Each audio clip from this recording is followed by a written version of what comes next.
Ila hadhini ahwalikunatin salihah ila khadratin Nabil Mustafa Rasulillah wa ila ikhwani minal anbil mursalin walalu syuhadi wassalihin wal malaikatul muqarrabin khususan sahanal akbar mumjani dal Baghdadi wa khususan yang santri mulim sahib Abdul Halim Abdul Salam baik kebir wajwaju maduratim walim al-Fatihah.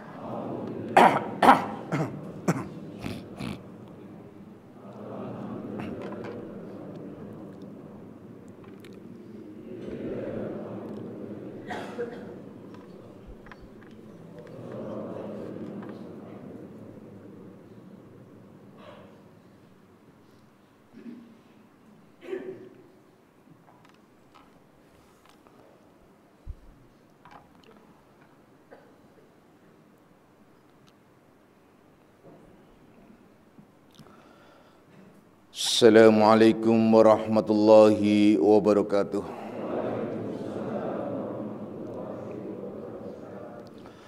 Alhamdulillahilladzi karrama bani adama wastafa minhumul ulama wa akhtara minhumuz zuhada wal hukama wal kurama wa faddala minhumul arifina billahi wassifati wal asma wa azzakuhum lazzatal mahabbati wa dhallahum haqiqatil asya'i minal ardi was sama wassalatu wassalamu ala sayyidina Muhammadin khatamil anbiya alladzi khuliqa min zatihi wa minhu jami'ul asya wa ala alihi wa ashabi sadatil awliya wa ala tabi'in wa tabi'it tabi'in lahum bi ihsanin ila yaumil jazaa.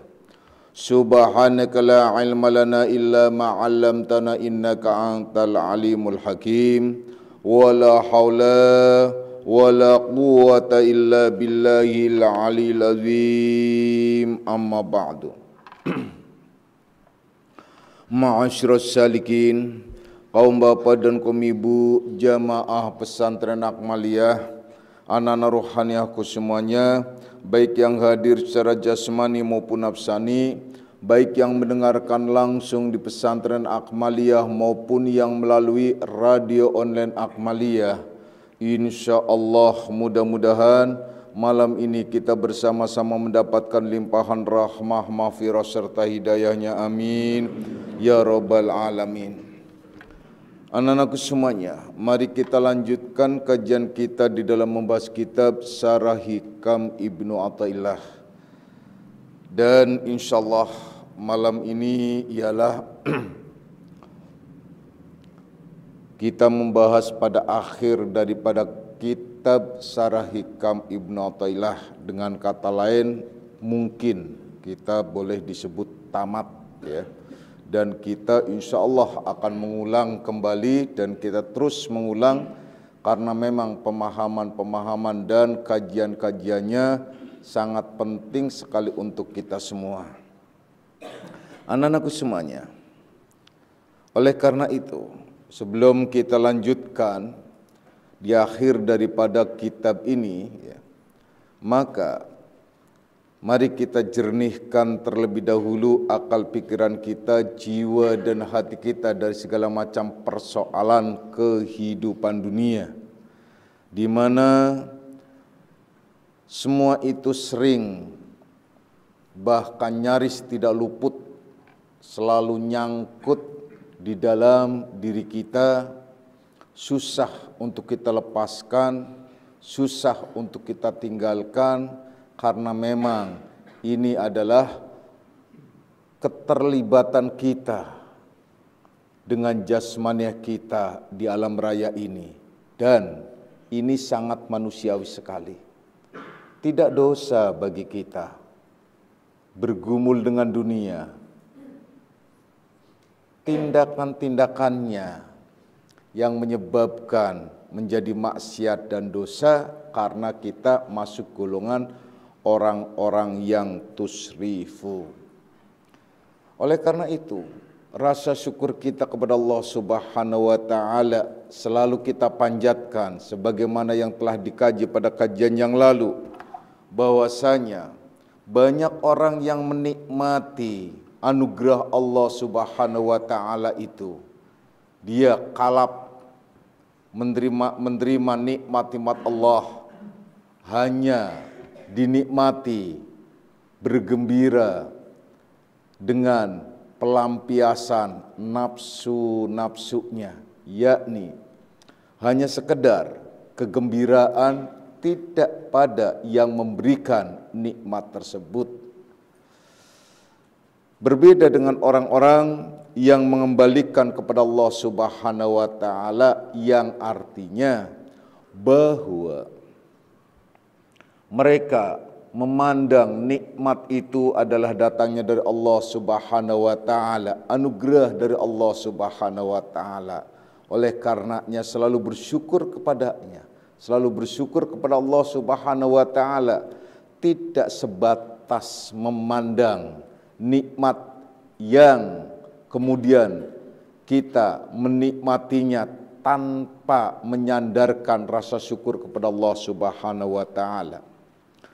Yang ketiga ialah orang-orang yang tidak peduli dengan segala bentuk kenikmatan tersebut. Artinya tidak peduli itu bukan berarti cuek, bukan berarti tidak butuh. Maksudnya ialah bahwa ia selalu memandang kepada keelokan wujudullah, memandang keindahan Allah Subhanahu wa taala, yakni tidak sedih karena ketiadaan nikmat dan tidak bergembira yang berlebihan karena banyaknya nikmat. Karena ia selalu tertuju hanya kepada Allah Subhanahu wa taala, dan inilah yang disebut orang-orang yang khusus yang telah sampai kepada Allah Subhanahu wa taala. Oleh karena itu wahai anak-anakku semuanya, jadi tanamkan dalam diri kita itu dengan rasa syukur kita kepada Allah Subhanahu wa taala pada saat kita menerima segala bentuk nikmat. Kemudian bersabar di dalam menghadapi ujian dan cobaan dalam bentuk penderitaan, baik penderitaan fisik dalam arti jasmani kita, atau penderitaan dalam arti ekonomi kita, atau apa saja bentuk fitnah yang masuk dan datang pada kita. Bersabar dan pasrahkan kepada Allah, berlindung hanya kepada Allah Subhanahu wa taala, itu lebih baik. Dilanjutkan dengan kita ridho terhadap apa saja yang telah Allah tetapkan untuk kita. Kita menjadi rakyat biasa, atau kita menjadi seorang wanita atau laki-laki, atau kita menjadi orang yang miskin atau sedang dan kaya, terima itu adalah anugerah dari Allah Subhanahu wa taala. Yang terpenting tidak lepas dan tidak mengabaikan usaha dan ikhtiarnya. Usaha dan ikhtiar bagi orang yang sedang terjepit dalam persoalan ekonomi, orang yang sedang menderita sakit dan berbagai macam ujian dan cobaan, kita tetap usaha dan ikhtiar tersebut. Namun dalam usaha dan ikhtiar itu harus menyerahkan sepenuhnya kepada Allah Subhanahu wa taala. Apabila tidak menyerahkan kepada Allah Subhanahu wa taala, akan menjadi rugi, akan menjadi rusak, akan menjadi berantakan dalam kehidupan kita. Serahkan semuanya kepada Allah, tawakal kepada Allah, karena Allah sangat menyukai orang-orang yang bertawakal. Anak-anakku semuanya, jadikanlah, biasakanlah kita selalu mengingat kepada Allah Subhanahu wa taala agar kita tidak terjebak di dalam lautan nafsu. Ingat kepada Allah agar kita tidak terseret-seret oleh kehendak nafsu, itu lebih baik bagi kita. Percayalah bahwa kehidupan dunia ini adalah fana. Percayalah bahwa kehidupan dunia ini adalah sebentar, tidak lama. Kita semua akan meninggalkannya. Jangan kita merasa seolah-olah akan hidup selama-lamanya.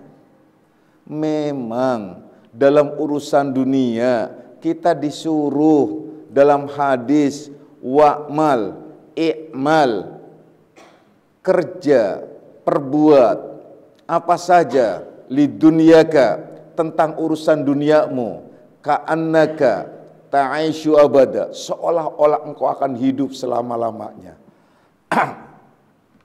Ini dalam konteks lain. Sedangkan anjuran selanjutnya wa mali akhiratika ka'annaka tamutu ghadan. Cobalah kalian berbuat ibadah, kalian beramal dalam urusan ibadah, jangan ditunda lagi. Jangan tarsok-tarsok, jangan kalian merasa masih muda kemudian nanti saja kalau sudah tua. Karena kematian itu adalah ada pada rahasia Allah. Kapan saja bisa menjemputnya, di mana saja. Kematian itu adalah mengintai diri kita, itu istilah lain.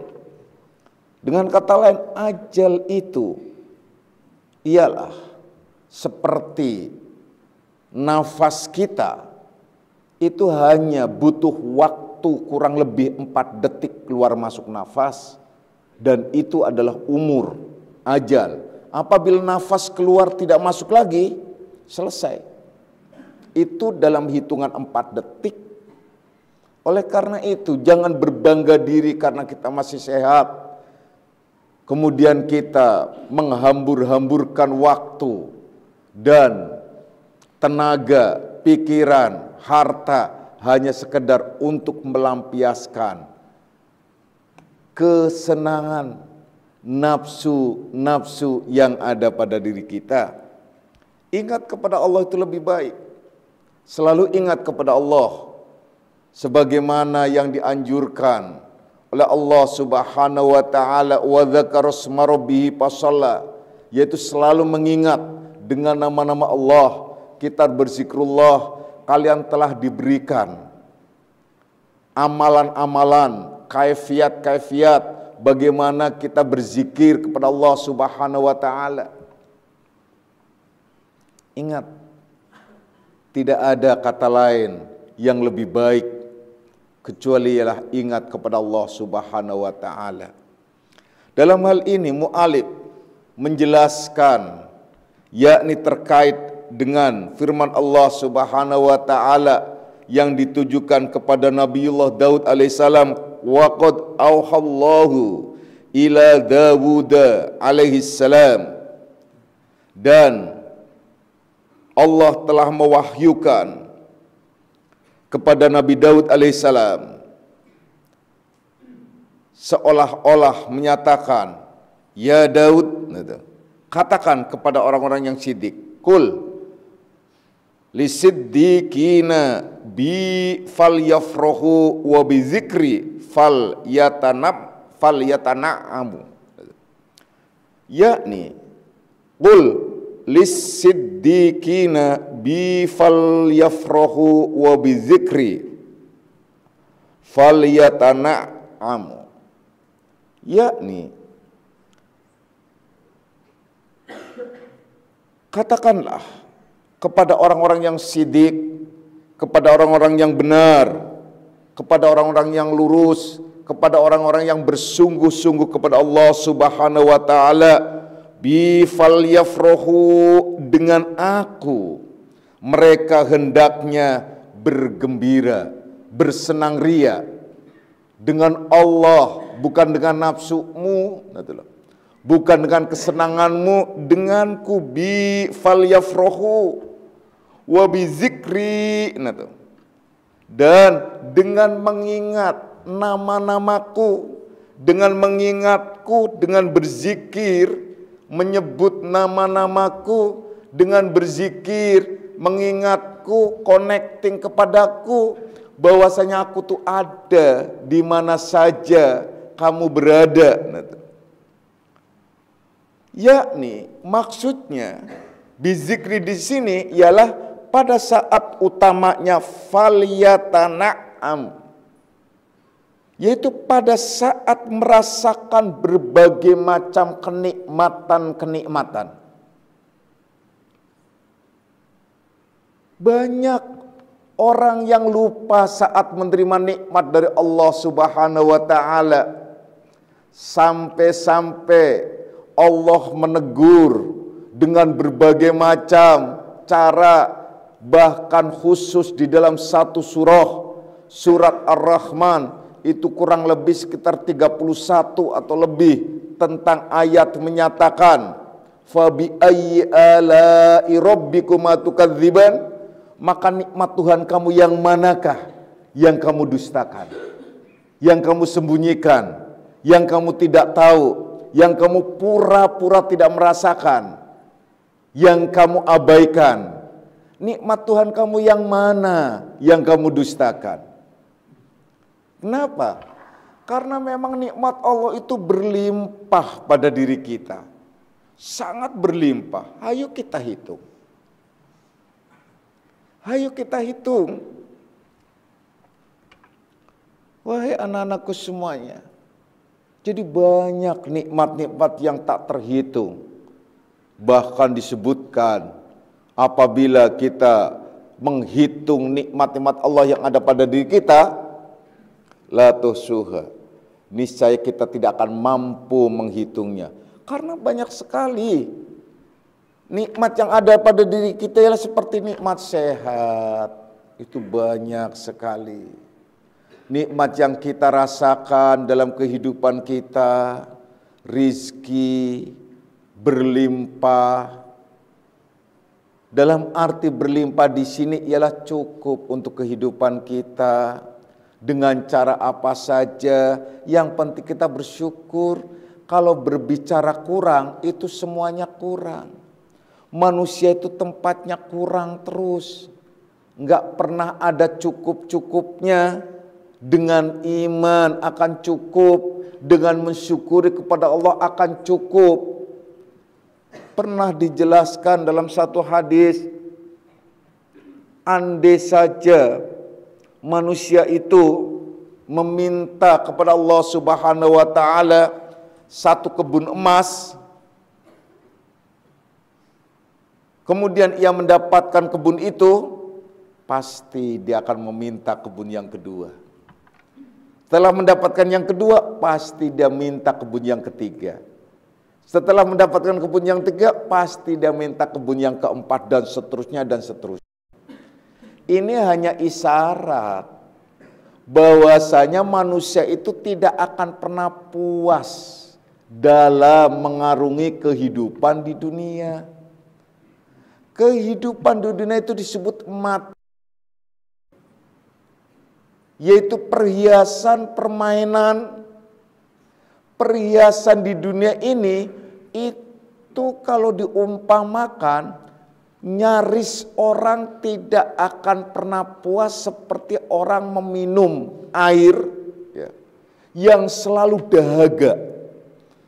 Semakin diminum dia semakin dahaga.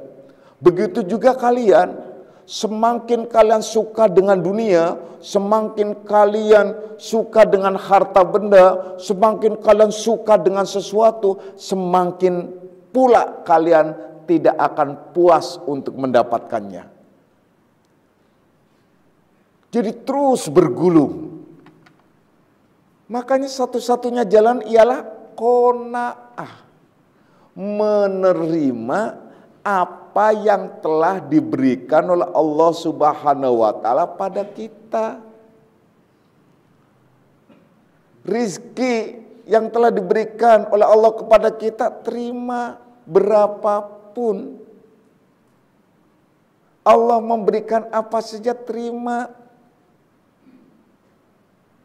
Kalau kita adalah ingin A, B, C, D dan seterusnya, tak akan ada habis-habisnya. Percayalah. Makanya di sini mu'alif sengaja di akhir kitab ya, menekankan, cobalah kalian bergembira karena Allah, bergembira dengan Allah, bergembira atas anugerah Allah, bergembiranya dengan Allah. Orang yang bergembira dengan Allah apa sih? Orang yang bergembira dengan Allah itu ialah manakala ia mendapatkan dirinya itu ada iman dan Islam yang selalu memancar di dalam dirinya, menghiasi akhlaknya, menghiasi kehidupannya. Itu yang harus disyukuri. Makanya sering para khotib, para pendai, para ulama menyatakan nikmat yang paling besar ialah nikmat iman dan Islam. Manakala Allah menganugerahkan nikmat iman, itu tidak bisa ditukar dengan sesuatu apapun. Manakala Allah memberikan nikmat Islam, itu tidak bisa dibeli dengan apapun. Karena itu dua anugerah yang sangat istimewa. Sangat menyedihkan apabila seseorang itu dicabut nikmat imannya, dicabut nikmat Islamnya. Bergembiralah dengan Allah. Bergembira dengan Allah ialah bergembira atas nikmat iman. Tak mengapa kita nggak punya harta, yang penting ada iman. Tak mengapa kita nggak menduduki satu jabatan tempat tertentu, yang penting ialah ada Islam padanya. Itu yang penting, semacam itu. Nikmat iman dan nikmat Islam itu adalah ada pada setiap orang yang mendapatkan petunjuk, bimbingan dari Allah Subhanahu wa taala. Kalau orang yang tidak mendapatkan petunjuk, orang yang pamrih, orang yang karena sesuatu, pasti dia melakukannya pun bukan karena Allah. Mungkin sebatas pencitraan sebagai hamba Allah, pencitraan sebagai manusia, pencitraan sebagai apa saja. Yang terpenting ialah orang melihat bukan kepada Allah ibadahnya, tapi hanya kepada manusia, dari manusia ke manusia. Na'udzubillahi min dzalik. Ini orang yang semacam ini nggak bisa. Jadi nggak bisa dijadikan panutan, nggak bisa dijadikan acuan, nggak bisa dijadikan uswah. Ibadah kok pencitraan. Ibadah itu ikhlas karena Allah, bukan karena sesuatu. Percayalah. Wa huwa ma'akum aina ma kuntum. Ia beserta kamu di mana saja kamu berada. Maka ia akan ia akan memperhatikan. Kalau kita melihat firman Allah Subhanahu wa taala, orang-orang yang semacam ini disebut ialah persis kayak orang-orang yang dikategorikan golongan munafik. Lihat di awal surah Al-Baqarah, awal-awal tuh ayat-ayatnya. Wa minan nasi may yaqulu amanna billahi wa bil yaumil akhir wa ma hum bimu'minin. Wa minan nasi may yaqulu amanna billahi wa bil yaumil akhir. Dan dari sebagian manusia itu ada yang menyatakan aku beriman kepada Allah dan hari akhir, padahal mereka bukan golongan orang yang beriman. Karena apa? Ibadahnya pencitraan. Hanya karena tetangga ingin lihat, hanya karena ingin dianggap orang yang soleh, hanya ingin, itu menipu. Ayat selanjutnya itu disebut mereka itu hendak menipu orang-orang yang beriman. Mereka hendak menipu Allah, tapi mereka tidak sadar bahwasanya ia menipu dirinya sendiri. Nanti loh. Karena apa? Di dalam hatinya itu ada penyakit. Fi qulubihim maradun fazadahumullahu marada. Di dalam hati mereka itu ada penyakit. Ditambah lagi penyakitnya. Walahum adzabun alimum bima kanu yakzibun. Mereka itu adalah akan mendapatkan azab daripada Allah, yaitu azab yang sangat pedih akibat kedustaan yang dipamerkan, dipubliskan di masyarakat. Itu karena apa? Memang ada penyakit di dalamnya, di dalam dirinya. Jadi jelas sekali orang-orang yang semacam ini, yaitu orang-orang yang mendapatkan penderitaan hati. Azabun alim itu adalah penderitaan hati, kepedihan. Itu sangat berbahaya. Wahai anak-anakku semuanya.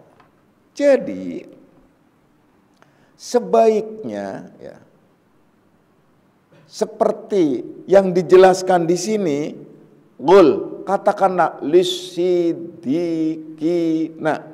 Katakan kepada orang-orang yang sidik, orang-orang yang benar, bi falyafrohu, denganku, aku Allah, hendaklah ia bergembira. Berarti dengan Allah ia bergembira, karena Allah dia bergembira. Dia bergembira karena mendapatkan anugerah dari Allah. Dia bergembira karena ia bisa melaksanakan sholat. Dia bergembira karena dia bisa melaksanakan puasa. Dia bergembira karena dia bisa menunaikan zakat. Dia bergembira karena dia bisa menunaikan ibadah haji atau umroh. Dia bergembira karena dia bisa beribadah dengan melakukan ibadah apapun. Dia bergembira karena dia bisa terlepas dari berbagai macam jeratan, kemaksiatan yang mendulang dosa. Dia bergembira karena terlepas dari malapetaka itu semua. Sangat amat bergembira karena apa? Karena di dalam dirinya ada iman, di dalam dirinya ada Islam, anugerah yang sangat istimewa. Tidak bisa ditukar dengan apapun iman dan Islam itu. Itulah kegembiraan yang istimewa, kegembiraan yang hakiki, kegembiraan yang dibenarkan oleh Allah Subhanahu wa ta'ala. Wahai anak-anakku semuanya, terlebih lagi kegembiraan itu dilanjutkan dengan selalu berzikrullah. Siapa orang yang berzikir kepada Allah? Disebutkan di dalam firman Allah Subhanahu wa ta'ala apa? Yakni menyatakan alladzina yadhkurunallaha qiyaman wa qu'udan wa ala junubihim, yaitu orang-orang yang selalu ingat kepada Allah dalam posisi berdiri, kemudian dalam posisi duduk, kemudian dalam posisi berbaring. Secara umum itu boleh dimaknakan secara lahiriah berdiri, duduk, dan berbaring. Dalam kondisi berdiri ia ingat kepada Allah. Dalam kondisi duduk ia ingat kepada Allah, berzikir. Dalam posisi berbaring ia ingat kepada Allah, selalu berzikir. Ini yang dianjurkan kalian berzikir dengan zikir puji hari. Zikir yang selalu berbeda setiap harinya. Setiap hari Ahad contohnya kita berzikir subhanallah, kemudian Senin alhamdulillah, Selasa la ilaha illallah, Rabu Allahu Akbar, kemudian Kamis hawalah, Jumat sholawat, dan Sabtu istighfar. Semua zikiran itu adalah meliputi diri kita dan di mana saja, kapan saja. Tidak terkena oleh situasi, kondisi, atau ruang dan waktu, keadaan apa saja. Kecuali kalau kita sedang buang hajat atau kita sedang di kamar mandi dan lain sebagainya, tapi boleh tetap di dalam hati, hanya jangan diungkapkan di di mulut atau di lisan. Zikir itu selalu meliputi, dan apabila kalian selalu berzikir semacam itu diistimewakan oleh Allah. Itu tandanya kalian selalu bergembira dengan Allah. Apapun yang terjadi, karena hari Ahad kalian selalu mengucapkan subhanallah, subhanallah, subhanallah, subhanallah. Itu bisa terekspresikan, dan spontanitas apa saja yang terjadi atau kejadian apa saja, kalian bisa spontanitas subhanallah. Begitu. Bukannya latahnya anu-anu, ini, aduh saya pikir. Kenapa? Karena latahnya orang yang gak berzikir. Tapi kalau orang yang berzikir, latahnya ialah zikir. Kalau ia adalah latah.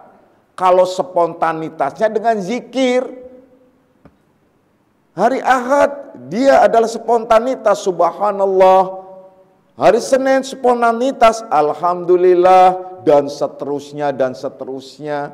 Itu namanya berzikir dengan Allah yang bergembira, dengan Allah karena menerima anugerah dari Allah Subhanahu wa taala.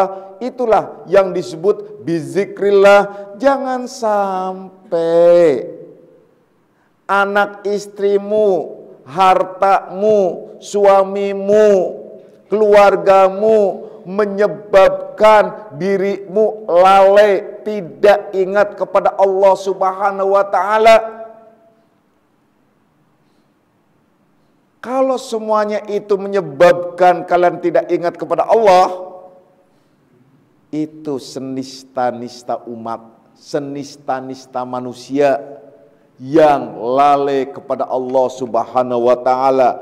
Apabila lalai kepada Allah Subhanahu wa taala, ini golongan orang-orang yang andai saja sholatnya itu sholat pencitraan, yang akhirnya disebutkan di dalam firman-Nya, fawailul lil musallin, neraka wel untuk orang yang sholat. Celakalah, kalau tidak dimanakan neraka wel, berarti fawailul lil musallin, maka celakalah orang-orang yang sholat semacam itu. Kenapa? Sholatnya itu lalai, sholatnya itu karena sesuatu, ibadahnya karena sesuatu, melakukan apa saja karena sesuatu, bukan karena Allah. Ini yang sangat berbahaya. Wahai anak-anakku semuanya, ya, ingatlah selalu kepada Allah, jangan kepada yang lainnya. Kita selalu ingat kepada Allah, dan terus apa saja kita ingat kepada Allah Subhanahu wa taala. Dalam hal di sini falyatana'amu, yakni pada saat kalian menerima berbagai macam kenikmatan, merasakan berbagai macam kenikmatan, ingat kepada Allah. Kadang kita tuh lupaan. Coba deh, makan nikmat lupa terhadap Allah. Coba. Mendapatkan anugerah rezeki, ya Allah, bukannya alhamdulillah bersyukur, nikmat itu dirasakan dan dinikmati, benar-benar kembalikan kepada Allah. Enggak sekarang. Modelnya apa? Mau makan, buah, cakep, makanannya indah, rasanya kayak nikmat, bukannya bismillahirrahmanirrahim, ya Allah alhamdulillah engkau telah memberikan rezeki. Enggak, sekarang apa? Foto, klek. Setelah foto, upload, ser. Baru ucapannya, alhamdulillah makan enak hari ini, clear gitu loh. Ini termasuk golongan apa? Wallahu a'lam. Nanti kalau saya bilang riya, nanti aduh repot juga nih. Nanti istri saya kena lagi ya. Aduh, anak-anak saya itu wah sudah ngupload gitu foto-foto begitu gimana gitu loh. Iya kan sekarang begitu, mendapatkan apa lagi? Mendapatkan musibah. Makanya ibu-ibu sekarang sama zaman dulu tuh beda. Ibu-ibu zaman dulu anak sakit itu sibuk cari obat. Kalau ibu-ibu sekarang itu udah bagus banget sih, bagus. Anak sakit sibuk cari HP. Untuk dipoto, kemudian diupload. Nah, mudah-mudahan cepat sembuh ya, diupload. Bukannya cari obat. Itu loh. Itu ya Allah, itu sudah viral istilahnya zaman sekarang itu. Udah banyak di mana-mana tuh selalu begitu. Kalau sakitnya begitu, nah itu loh. Masih mending sih kalau sakit kemudian WA atau telepon atau SMS ke mursyidnya, Pak tolong doakan istri saya, anak saya, suami saya, orang tua saya adalah sakit, doakan. Itu bagus, nah itu loh. Ini anak demam, foto dulu, plak gitu loh. Pas foto demamnya tambah tinggi. Pas giliran ngupload, lepak-lepak. Pas giliran doa nulis, ya mati. Udah mati, dipoto lagi, klik, diupload. Innalillahi wa inna ilaihi rajiun. Ya Allah, Gusti, dunia ini indah banget ternyata ya. Nah itu. Wahai anak-anakku semuanya, ya Allah ya, kita tidak terasa. Kita memang harus bersyukur kepada Allah, tidak terasa loh. Nih, kita hitung, kita tidak terasa. Sekarang kita ini sekarang itu tanggal berapa nih sekarang nih? Tanggal 15 ya, tanggal 15. Iya benar tanggal 15. Ini kalau dihitung dari sekarang, efektif ngaji itu paling banyak itu 10 kali lagi ketemu nisfu Sa'ban. Yang berarti terakhir insya Allah nisfu Sa'ban soalnya malam minggu. Nah itu loh. Jadi masih ada pengajian dulu. Nah itu loh. Itu nisfu Sa'ban. Nisfu Sa'ban itu April tanggal 21. Nah, itu nisfu Sa'ban. Nah, itu April tanggal 21-an. Berarti kita itu sekarang sudah pertengahan Februari. Sebentar lagi puasa. Kita memang bahagia banget dengan kedatangan bulan Ramadan itu karena kita punya kebiasaan yang lebih dari yang lain, ialah dengan kita menghidupkan malam-malam Ramadan. Itu sangat istimewa banget. Tiap malam kita sholat malam, zikir dan sampai pagi terus begitu. Itu mungkin kalian jarang melakukan yang setiap hari semacam itu. Tertentu saja kita dipicu pengajian tawakuf. Kita ganti kegiatan-kegiatan Ramadan semuanya. Gak terasa. Nah, ketidakterasaan ini adalah karena nikmat dan betahnya kita di dunia. Coba, siapa yang ingat mati? Susah kalau suruh ingat mati, kenapa? Karena memang betah di dunia. Memang kita tuh aneh, betah. Kenapa? Di penjara itu betah gitu loh. Padahal dunia itu kan penjara. Tapi tadi Bapak bilang perhiasan. Iya perhiasan. Untuk apa? Untuk nafsu kita. Makanya dunia itu disebut perhiasan. Untuk nafsu kita. Penjara sebenarnya. Untuk orang-orang yang beriman. Tapi surga bagi orang-orang yang ingkar kepada Allah Subhanahu wa ta'ala. Makanya dikatakan kepada qul lisiddiqina. Katakan kepada orang-orang yang benar, yang lurus imannya, yang lurus Islamnya. Biarkanlah mereka itu falyafrahu, denganku saja engkau adalah hendaklah bergembira. Bergembira karena ibadah, bergembira karena melakukan apa saja. Kita bergembira. Para sahabat dahulu bergembira akan datangnya bulan Ramadan. Kita sudah punya persiapan. Kalau saya mulai dari sekarang sudah punya persiapan. Banyak yang akan saya lakukan sudah pikiran untuk Ramadan itu. Terutama untuk kalian. Ya, pemikiran saya bukan untuk saya, untuk kalian semua. Begitu dahsyatnya, begitu istimewanya Ramadan itu. Gembira. Tapi orang awam, apalagi orang yang bisnis, apalagi yang punya warung. Aduh, Ramadan lagi sepi lagi urusannya nih. Tuh kan beda ya. Wah, sepi ini urusannya, wah tutup nih. Aduh, udah sebulan urusannya nggak kerja. Giliran mau lebaran, ya Idul Fitri, seneng banget, bergembira. Iya sih boleh bergembira, tapi para sahabat dahulu itu justru menjelang Idul Fitri itu pada nangis. Karena apa? Takut nikmat itu dicabut dan tidak dipertemukan Ramadan yang akan datang. Itu iman, itu Islam, itu orang yang bergembira dengan Allah. Tidak ada kegembiraan yang istimewa, bahkan disebutkan di pertengahan kitab Hikam yang kita baca ini, bahwasanya para salikin yang disebut Idul Fitrinya, kembali fitrahnya seorang salikin dan bergembiranya hari rayanya para salikin ialah pada saat ia menerima ujian dan cobaan dalam bentuk penderitaan. Itu disebutkan semacam itu. Wahai anak-anakku semuanya.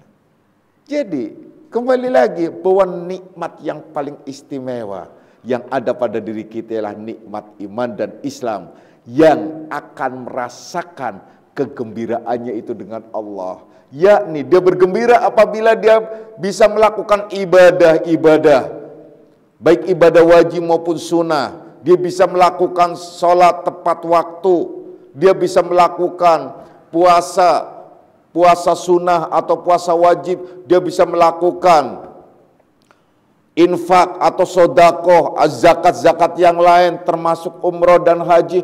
Itu kegembiraan yang istimewa. Itu kegembiraan yang memang dengan Allah. Maka kegembiraan yang selanjutnya ialah di mana kita bisa selalu ingat kepada Allah, wa dzakarasma rabbih fasholla. Apabila seorang itu selalu ingat kepada Allah Subhanahu wa taala, maka pada saat ia menerima ujian dan cobaan, itu selalu ingat kepada Allah, bahkan ingat janji Allah, yakni wabasyiris sabirin, beri kabar kegembiraan terhadap orang-orang yang sabar. Siapa orang yang sabar tersebut? Alladzina idza asabathum musibah, yaitu orang yang apabila ditimpa dengan berbagai macam musibah, qalu innalillahi wa inna ilaihi raji'un. Dia berkata dan dengan keyakinannya, memang kami ini adalah datangnya dari Allah, milik Allah, kepunyaan Allah, toh juga akan kembali kepada Allah Subhanahu wa taala. Jadi yang disebut ad-dunya mata'un, dunia itu adalah perhiasan, memang benar. Oleh karenanya disebutkan akhirnya, kalian bagi laki-laki sangat istimewa apabila kalian mempunyai perhiasan. Kenapa? Karena perhiasan harum mata'ud dunya, sebagus-bagus perhiasan dunia itu ialah mar'atus solihah, wanita yang solehah. Kalian semua Bapak yakin yang di sini adalah golongan orang-orang wanita solehah, amin ya robbal alamin. Yang berarti kalian adalah perhiasan yang paling indah di dunia.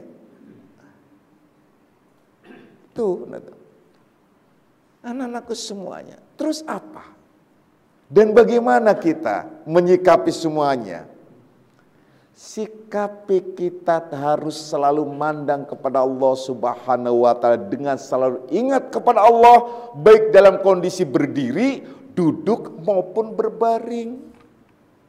Tadi Bapak jelaskan, walau secara fisik kalian berdiri, duduk, berbaring sekalipun, itu sudah cukup. Tapi makna yang sesungguhnya ayat tersebut ialah bahwa kalian harus selalu ingat kepada Allah walau dalam kondisi puncak karir, kondisi kalian di puncak kenikmatan harta benda, di puncak kesehatan, kalian harus tetap ingat kepada Allah Subhanahu wa taala, mensyukuri nikmat-nikmatnya. Kalian menjadi orang kaya, selalu bersyukur kepada Allah. Kalian menjadi orang yang sehat, gagah, perkasa, cantik, jelita, selalu bersyukur kepada Allah, ingat kepada Allah.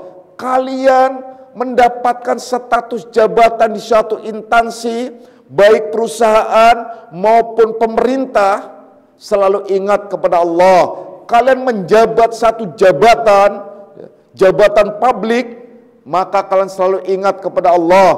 Kalian menjadi presiden, ingat kepada Allah. Maka orang yang selalu ingat kepada Allah yang berdiri itu ialah di mana ia mencapai kepada puncak karirnya. Itu tidak lupa kepada Allah. Tapi jarang sekali, kalau boleh ya, saya memilih doa untuk kalian. Saya tidak ingin kalian mencapai pada menjadi orang yang terlalu berlebih kaya raya, enggak. Menjadi orang yang yang memegang tampuk pimpinan, enggak. Karena saya tahu, insya Allah kalian golongan orang yang enggak bersyukur. Percaya deh, benar itu. Kenapa? Susah. Nah, kalian kalau sudah jadi, ya nggak usah jauh-jauh lah. Kalian jadi nggak usah jadi presiden, nggak usah jadi menteri. Cukup deh kalian jadi lurah, itu udah kebingungan. Jadi camat, apalagi. Jadi wali kota, udah nggak bakal kenal Akmaliyah. Percaya deh. Udah sekarang kalau saya suruh pilih, saya berdoa dan insya Allah dikabulkan. Siapa di antara kalian yang ingin jadi presiden? Ayo, pilih. Ngacung begini.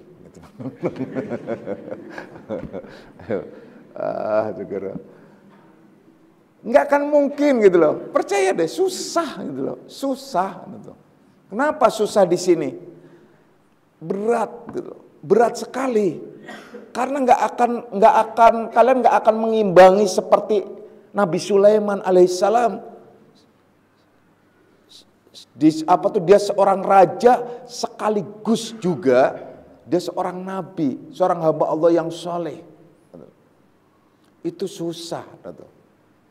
Untuk keseimbangan itu sangat susah sekali. Oleh karenanya, khairu umuri awsatuha, sebaik-baik perbuatan itu pertengahan. Kalian menjadi ummatan wasato, umat yang pertengahan, umat yang baik, umat yang kuntum khairu ummatin ukhrijat linnasi ta'muruna bil ma'ruf wa tanhauna 'anil munkar. Menjadi sebaik-baik umat, yakni yang mau atau yang ada sebuah perjuangan untuk mengentaskan atau menarik orang-orang berbuat baik dan menjauhi segala kemungkaran. Itu khairu umuri awsyatuha, sebaik-baik perbuatan itu pertengahan. Sebaik-baik umat ialah umat yang pertengahan gitu. Wahai anak-anakku semuanya, jangankan kalian jadi presiden, jadi rakyat aja susah loh, bener deh. Kalian memposisikan jadi rakyat yang baik dan benar itu susah, gitu loh. Jadi saya katakan sekali lagi di sini, posisi apapun yang ada pada diri kalian, itulah yang harus disyukuri. Karena yang disebut alladzina yadhkurunallaha qiyaman, orang-orang yang bersyukur pada saat posisi berdiri, ini orang-orang yang khusus. Bukan orang-orang yang sembarangan. Kalau yang disebut waqu'udan, orang-orang yang pertengahan, di mana pertengahan kalian mendapat terlalu kaya yang enggak, miskin banget yang enggak, sedang-sedang saja. Itu sebenarnya itu yang paling bagus. Kenapa? Karena Allah memberikan keseimbangan.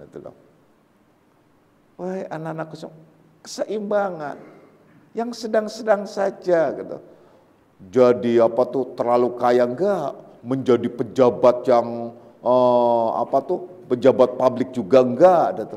Jadi rakyat jelata juga enggak, sedang-sedang saja, gitu. Itu istimewa. Nah, kondisi semacam ini pun harus selalu ingat kepada Allah, dan insya Allah kita golongan orang-orang yang disebut ummatan wasato, amin ya robbal alamin. Itu ya. Kesehatan kita sedang, sakit-sakitan enggak, terlalu aktif juga enggak, artinya sehat yang sedang-sedang saja. Kemudian walau dalam kondisi dan posisi wa ala junubihim, kondisi kita sedang sakit atau kita jatuh miskin, itu jangan kemudian putus asa.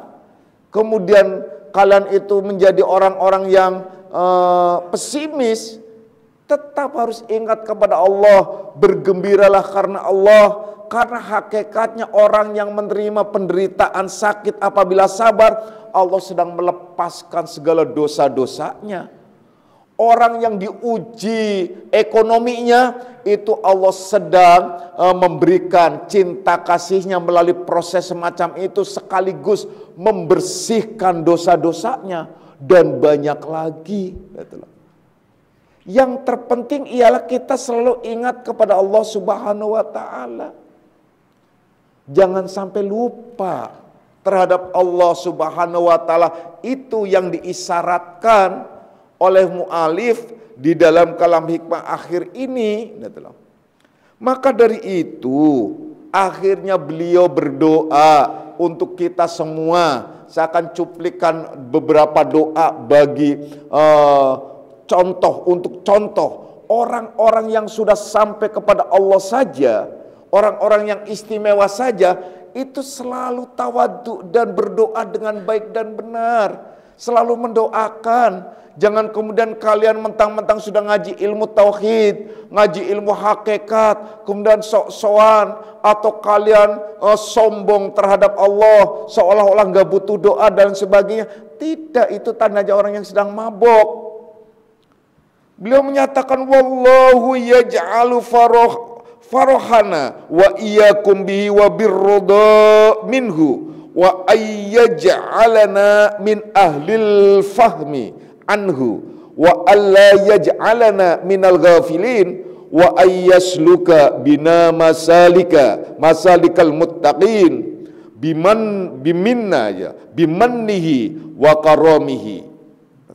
Yakni beliau juga berdoa, mendoakan semoga Allah Subhanahu wa Ta'ala menjadikan kesenangan dan kegembiraan kita, kami ini, gitu. Yaitu saya dan kalian semua, ialah dengan kegembiraan dari Allah Subhanahu wa Ta'ala, yaitu ridho terhadap apa saja yang telah Allah berikan kepada kita, gitu. Apa saja yang Allah sampaikan kepada kita, ini diisyaratkan wa ayyaj'alana min ahlil fahmi, dan semoga pula Allah menjadikan diri kita orang-orang yang mengerti, orang-orang yang faham dengan situasi dan kondisi apa saja, faham dengan situasi negara, faham dengan situasi lingkungan, faham dengan situasi keluarga, faham artinya sehingga ia menjadi orang yang bijak. Itu doanya. Bukan berarti kita nggak perlu doa. Kata siapa? Doa penting sekali. Karena orang yang tidak berdoa adalah orang yang sombong. Wa alla yaj'alana minal ghafilin, dan semoga pula kita dijadikan oleh Allah termasuk golongan orang-orang yang tidak pernah lalai, orang-orang yang tidak pelupa, karena yang paling berbahaya ialah lupaan, nggak fokus, lupa mulu. Sudah dikasih tahu ini lupa, dikasih tahu itu lupa, ini lupa, perempuan lupaan, wah bahaya, nanti lama-lama lupa sama suami. Kalau laki-laki lupaan, bahaya lagi. Istri bisa dilupakan. Nah, kan bahaya. Bahkan di doa ini juga menyatakan, wa ayyas luka bina masalikal muttaqina bimannihi wa karamihi, yakni semoga pula Allah menjadikan kita, yaitu di jalan atau menapaki atau selalu ada menjadi orang-orang yang muttaqin, orang-orang yang bertakwa kepada Allah Subhanahu wa taala atas karunia dan kemurahan, rahmatnya, karomahnya dari Allah Subhanahu wa taala. Betapa dahsyat. Nah, bahkan doa berikutnya juga ya, kami cuplikan lagi doa-doanya orang-orang yang khusus. Ilahi anal fakiru fi ginaya fakaifa la akunu fakiron fi fakri. Ya Allah, ya Tuhan kami, aku adalah hamba yang fakir. Hamba yang fakir adalah hamba yang tidak punya apa-apa. Di sini tidak menyebut ilahi anal miskin itu. Ya Allah, aku adalah orang yang miskin. Tidak, artinya fakir. Fakir itulah terkait dengan wilayah diri sebenarnya. Tapi kalau fakir dalam arti yang umum ialah di bawahnya miskin. Jadi kalau miskin itu ialah orang dia punya penghasilan tapi tidak mencukupi untuk kehidupannya, ini golongan miskin. Orang yang tidak punya penghasilan dan tidak punya apa-apa, artinya tidak punya penghasilan tapi dia banyak kebutuhan, itu disebut orang fakir. Itu namanya orang yang fakir. Tapi dalam hal ini, kalau di dalam ilmu tauhid, ilmu tasawuf, ilmu agama, fakir selalu dinisbahkan kepada hamba di hadapan Tuhannya. Makanya disebut, beliau menyatakan ilahi anal faqiru fi ginaya. Aku adalah hamba yang fakir, yang tidak punya apa-apa ya Allah. Yaitu di dalam kekayaanmu tidak ada apa-apanya. Baik ilmu, tenaga, apa, nggak punya apa-apa. Saya tenaga aja nggak punya. Jangankan kaya, fakir aja nggak punya. Jangankan kaya, miskin aja nggak punya. Itu orang-orang yang istimewa. Sampai menyatakan fakaifa la akunu faqiran fil fakri. Ya Allah, bagaimana gitu? Tidak akan merasakan kefakiran dalam kefakiranku. Fakaifa la akunu faqiran fi fakri. Bagaimana saya tidak merasakan kefakiran di dalam kefakiranku? Kenapa? Karena memang saya tidak punya apa-apa. Saya adalah tidak punya daya dan upaya apapun. Saya adalah la haula wala quwata illa billahil aliyil azim. Berarti aku merasakan bagaimana aku tidak merasakan kefakiranku. Di dalam kefakiran, maksudnya bahwa aku memang tidak punya apa-apa. Jangankan aku bisa melakukan ibadah, enggak punya. Ya Allah, hanya Engkau semuanya yang punya. Engkau yang memberikan anugerah ini, Engkau yang memberikan kekuasaan, Engkau yang memberikan keistimewaan, Engkau yang memberikan kenikmatan, Engkau yang memberikan hidayah, Engkau yang semuanya adalah milik Allah. Itu kalau orang-orang yang khusus itu begitu paham betul. Jadi kalian harus mengikutinya, bahwasanya kalian ibadah itu karena Allah. Kalian bisa melakukan apapun karena Allah. Kalian bisa berjalan karena Allah. Kalian bisa memberi karena Allah. Kalian bisa semuanya karena Allah. Kita tidak punya apa-apa. Kita fakir. Fakirul fakir. Fakirnya fakir. Jadi dalam kalimat lain akhirnya menyebutkan la haula wala quwata illa billahil aliyil azim. Tidak ada daya dan upaya, yang berarti tidak punya hidup, tidak punya kuasa, tidak punya kehendak, tidak punya pengetahuan, tidak punya pendengaran, tidak punya penglihatan, tidak punya perkataan, tidak punya apapun, yang punya hanya Allah. Itu namanya fakir. Lalu ya, menjelaskan semacam itu bukan berarti kita tidak merasakan, kita harus merasakan. Jangan sampai kita hanya mengatakan tetapi kita tidak merasakan. Yang terakhir, saya mengutip doa lagi gitu. Beliau menyatakan, Ilahi annal jahilu fil ilmi fakaifala akunu jahulan fi jahli. Ya Allah, aku adalah orang yang jahil dari segala ilmu-ilmu pada ilmu-Mu. Saya adalah bodoh, tidak mempunyai pengetahuan apapun. Saya adalah bodoh, artinya dalam ilmu pengetahuanku ini saya sama sekali tidak mengetahui hakikatnya, karena yang memberi pengetahuan adalah Engkau ya Allah. Bagaimana aku merasakan, takkan merasakan tentang kebodohanku di dalam kebodohan ini. Bagaimana aku tidak merasakan tentang kebodohan yang ada pada diriku tentang kebodohan itu sendiri. Yang mengetahui hanya Engkau. Aku itulah jahil. Dan ini yang sebenarnya di dalam hadis yang dinyatakan, yang mungkin kalian juga ingat. Man arafa nafsah faqad arafa rabbah. Barang siapa yang kenal dirinya, niscaya kenal Tuhannya. Wa man arafa rabbah faqad jahala nafsah.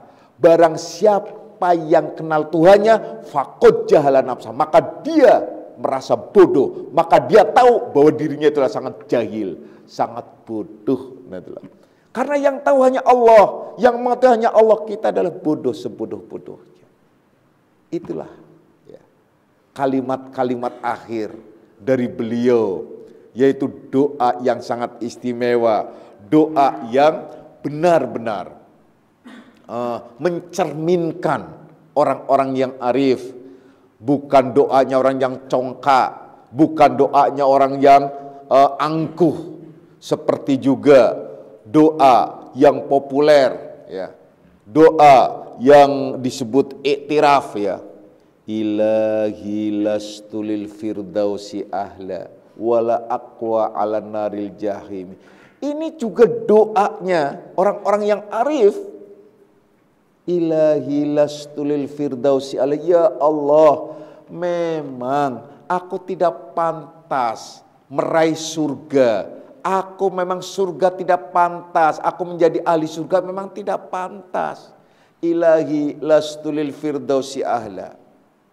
Namun wala aqwa ala naril jahimi, namun aku juga tidak kuat ya Allah kalau disuruh masuk ke neraka. Lah terus gimana dong? Surga merasa bukan ahlinya, neraka tidak kuat. Iya begini saja ya Allah, tolong ampuni segala dosa-dosaku. Fahabli taubata wafir dunubi, terima taubatku dan ampuni segala dosa-dosaku. Karena kalau mengingat dosa-dosaku ya Allah, rasanya bumi ini penuh dengan dosa-dosaku. Ini orang yang tawadu. Jadi doa-doa orang yang tawadu semacam itu. Jangan angkuh, jangan wah saya mah gak butuh doa, gak butuh ini. Apa maksudnya? Itu tandanya orang yang mabuk, yang belum jejak, yang belum benar. Kalau yang benar selalu memandang kepada Allah Subhanahu wa ta'ala. Wahai anak-anakku semuanya, demikian pengertian-pengertian kitab hikam. Dan insya Allah kita golongan orang-orang yang diberikan pemahaman oleh Allah Subhanahu wa ta'ala. Dan insya Allah kita golongan orang-orang yang bisa dan diberikan anugerah mengamalkannya. Dan insya Allah kita digolongkan orang-orang yang mendapatkan ampunan dari Allah Subhanahu wa ta'ala. Dan insya Allah kita golongan orang-orang yang dibimbing oleh Allah Subhanahu wa ta'ala. Dan insya Allah kita golongan orang-orang yang selalu mendapatkan anugerah kenikmatan iman dan Islam dari Allah Subhanahu wa ta'ala. Amin ya rabbal alamin. Al-Fatihah.